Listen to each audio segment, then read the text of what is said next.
Hey, what it do, sports world? It's me again. The Winner Circle podcast with me, Ray Diggs, is here, y'all. Where passion meets performance and champions are made. I'm your host, Ray Diggs, bringing you the energy, the insight, and the mindset from across the world of sports. From the locker rooms to the big stage, this is where the real ones talk and legends rise, and the motto stays the same. Winners will always win. The Winner Circle podcast with me, Ray Diggs. We are here and we ain't going nowhere. Make sure y'all tune in because we're about to go live now. Peace. Hey, what it do, world, and welcome to the Winner Circle podcast with me, Ray Diggs, man. Hey, I want to update y'all on the Julio Foolio trial. As y'all know, the Julio Foolio trial is going on right now. It is actually in day 7, I think. And I'm gonna be honest with you, man. The trial is, I think they're just doing their due diligence now. Like I said before, also before I get started, man, make sure y'all hit the like button, the subscribe button, and also the share button, and make sure y'all give me your feedback on what you all think about this segment. But the Julio Foolio trial right now it's a due diligence thing. I think that right now they're just going through the motion. This trial right here has been one trial.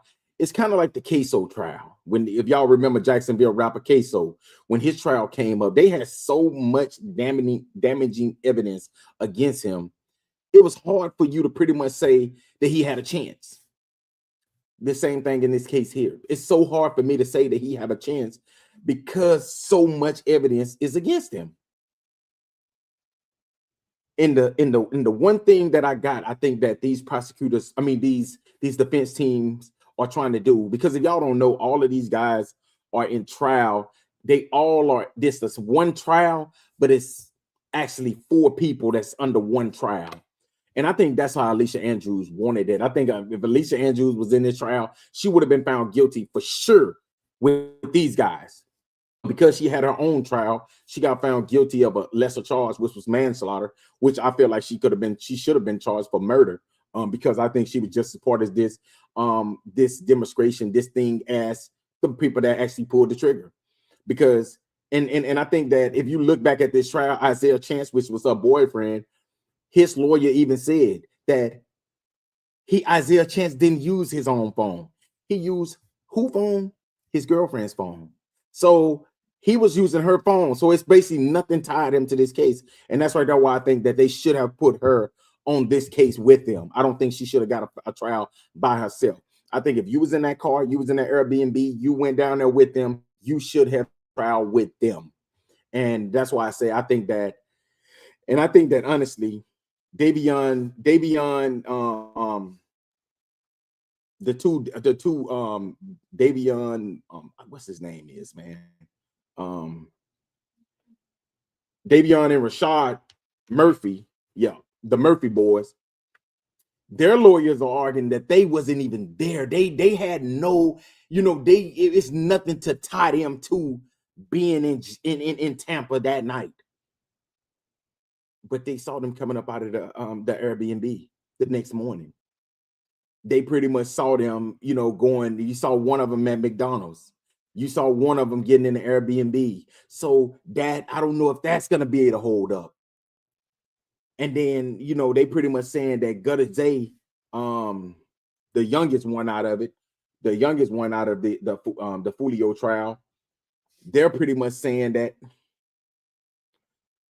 And also they showed them all the damaging, the pretty much the videos of what happened to Charles Jones, who that's his real name. Julio Foolio is his stage name. So they're saying that, the autopsy on Jones testified Thursday that he was shot in the upper chest, the right arm, and the back. He said one bullet went through the rapper's lung, heart, and artery before going through the right side of his chest, where it was recovered. Another bullet hit Jones' left kidney and right lung. Jones lost around 2 liters of blood from one gunshot wound. Okay, so they just tell you, man, like I said, Chance and Murphy, they all gang members. So, and then when you look at it, they found all the guns. They found most of the guns that were used in Gunthright, Gathrights, vehicle. So, it's hard for me to believe that they're gonna, let these dudes off, man. Isaiah Chance, Sean Gathright, Davion Mercy, and Rashard Murphy.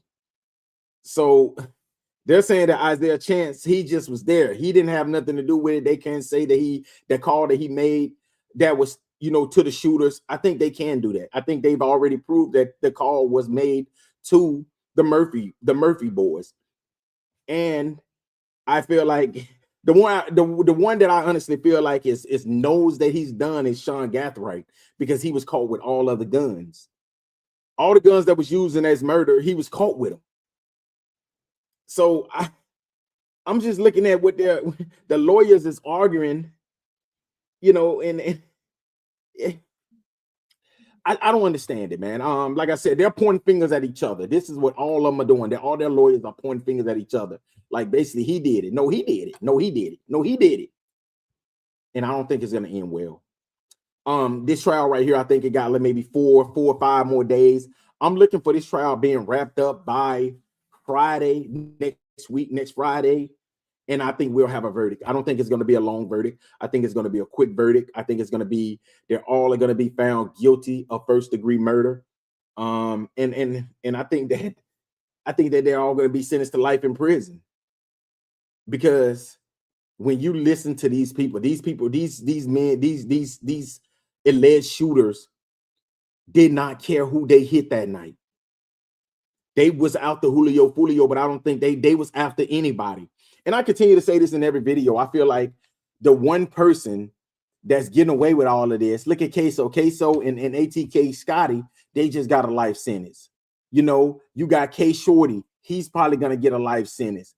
And then just say, like, if these dudes right here get a life sentence, you have 6 or 7 people from these gangs that has caught life sentence. Yeah, Julio Foolio is gone and all of his clique is gone, but the rest of the other gang is pretty much, they're locked up. And guess who's free? Young and Ace. Young and Ace is still out trolling, making music. And I feel like that he is the one that is putting these hits out on people because he's the one that have the money to do it. I think that he is the one person that have the money to fund this. But also these dudes right here, they got to mind of themselves. I can't blame Young and Ace for everything, because you got to have a mind of yourself. Queso just got a life sentence. ATK Scotty got a life sentence. And if these dudes right here get a life sentence, that's 6 people in the last 8 months that has received life sentences in this gang war in Jacksonville between Young and Ace, ATK, and Julio Foolio's 6 block. So when I look at this right here, man, I don't get it. I don't understand it. And in my mindset was this. I look at the same thing as I look at the Chicago gang war. I said, man, I just don't understand why they went out of their way, which was the sloppy 6 that killed, that committed the crime against what's his name is the one rapper, Carton Weeks. No, his name ain't Carton Weeks. Let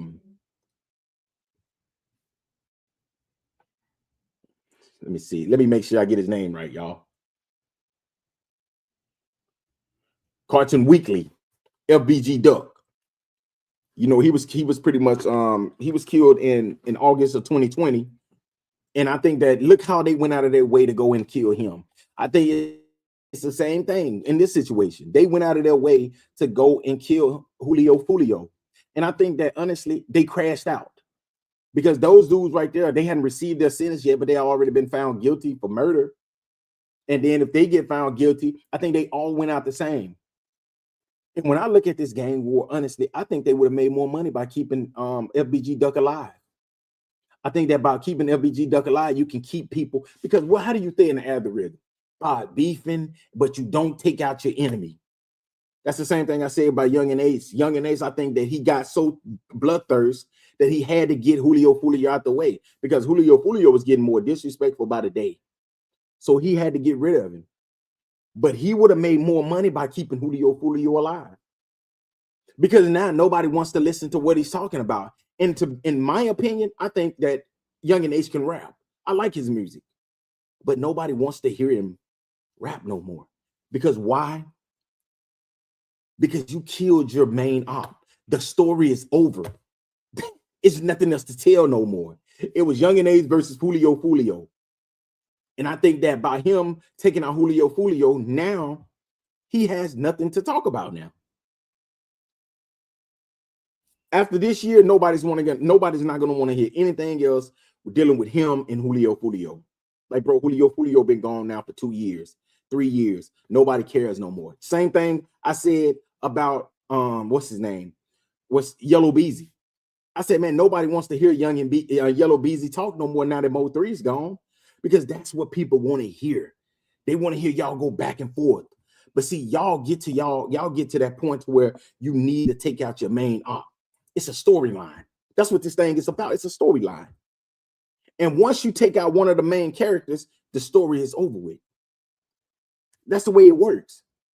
And these dudes, these rappers don't see that. They just continue to take out their main op, when in reality, they should keep them alive and keep the algorithm going. Keep it on them.